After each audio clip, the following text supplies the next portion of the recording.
letter today. And guess what? Still not a superhero. I scanned a list of people who did make it. A lot of them graduated with me. It's the usual assortment of the strong and beautiful.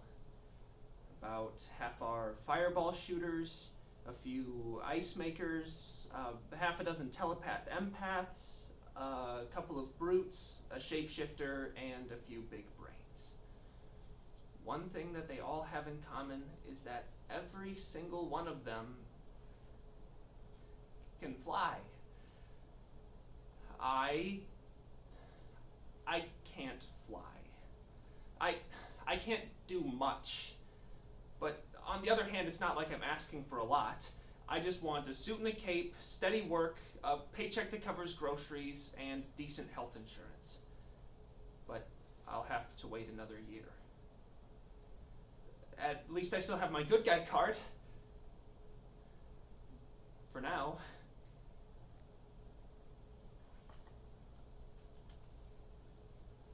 Moral relativism is the idea that there is no universal definition for what is right or wrong. Issues of morality hinge instead on context. A skilled debater can defend almost any position with proper justification.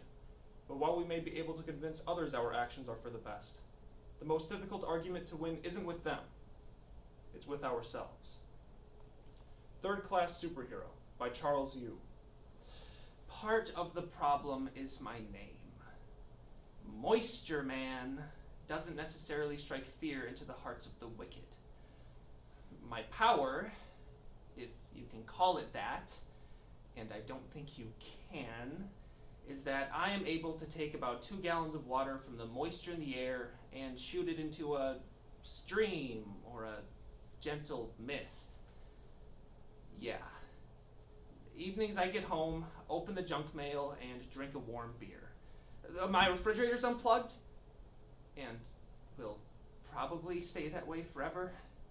But if I get hungry, there's a 24-hour taco stand across the street. 2 for $1 and free jalapenos if you eat there. I usually get 4 tacos and load up on salsa. After dinner, around 10 or 11, I go upstairs and sit with Henry. He lives in the one-room efficiency above me. Henry is 80-something, but looks more like 140. I look in on him a little. Just a little. Not as much as I should. The only people in this metropolis are failed superheroes and the lonely old men who live upstairs from them. I wasn't always this way. 9 years ago, I was young and promising. I lived my life like I was waiting for some big event to happen. I didn't care about the people around me. I was going places, stepping on stones and burning bridges. Until the first letter came, and I wasn't on the list. A minor setback. Until the next year. And the next. And 4 more years. I got used to it, but this year I thought something was different, you know? This year hurt. Golden Boy calls me to pretend like he hasn't heard. Of course he already knew. He tries to be sympathetic, but that's not one of his powers. He tells me he'll see what he can do about getting me some extra work.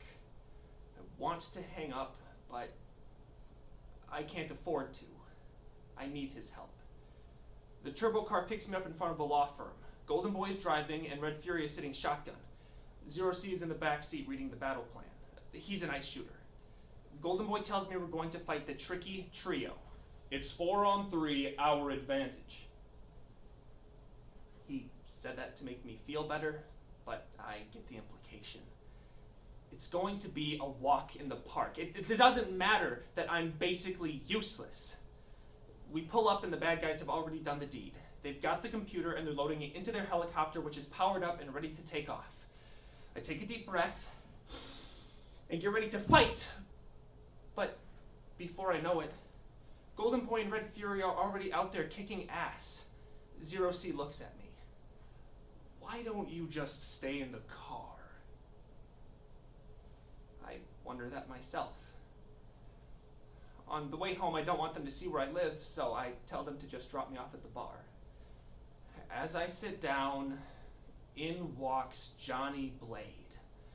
He calls me about once a year trying to get me to sell my good guy card for cash, or something better.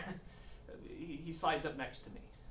There are alternatives, Nathan. Stop trying to climb that ladder. He hands me his business card and teleports out. When I get home, I run upstairs and knock. There's no answer, so I invite myself in to find the TV turned on to local news. There's the same old story. Golden Boy and his team win again, score 1 for the good guys. They interview him, and I feel the chasm between us. I think about me. I think about what I used to want. I don't even want anything anymore. I reach into my pocket and pull out Johnny's card. I want flight. When the phone rings too early the next morning, I don't open my eyes. I already know who it is, and I already regret what I'm about to do. Golden Boy is on the line. They need a 4th. The battle is a rout. The good guys don't even know what hit them. Apparently my good guy card allows even a peon like me access to a lot of sensitive information.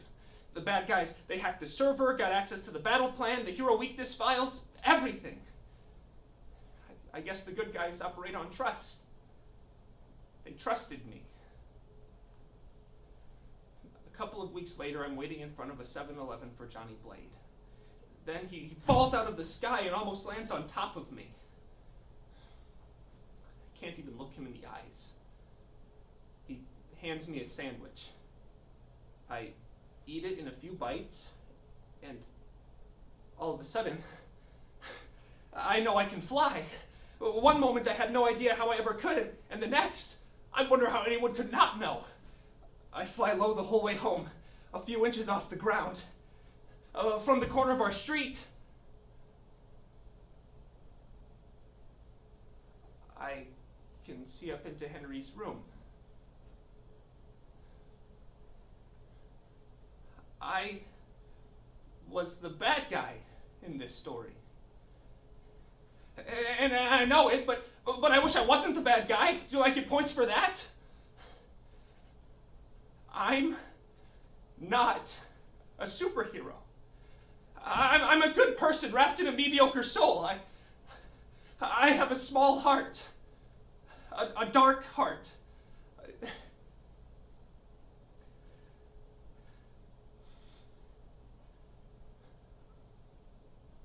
A heart filled with exactly equal amounts of good